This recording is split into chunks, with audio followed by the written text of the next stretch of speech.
So this is the butcher paper, and it says the best bark every time, food grade, heavy duty, multi-purpose, unwaxed, uncoated. Smoke the perfect brisket, ribs, pork butt, and more.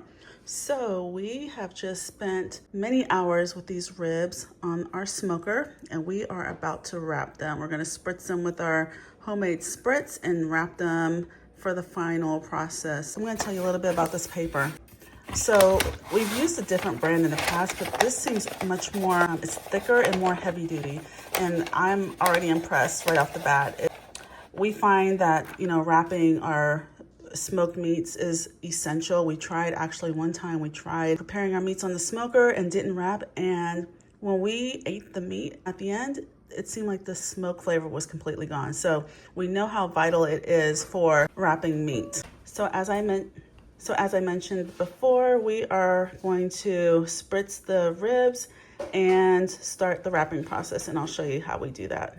So here we are laying out one of the half slabs of meat. We cut our ribs in half, our slabs in half, and now my husband's spraying them with our homemade spritz, and he is wrapping. Like I mentioned earlier, we feel this is a vital process to keeping the smoke flavor in the ribs. Like I said, we tried it before without it, and it lost the complete flavor. It was horrible. So we love this paper, and we definitely recommend it for smoking and grilling.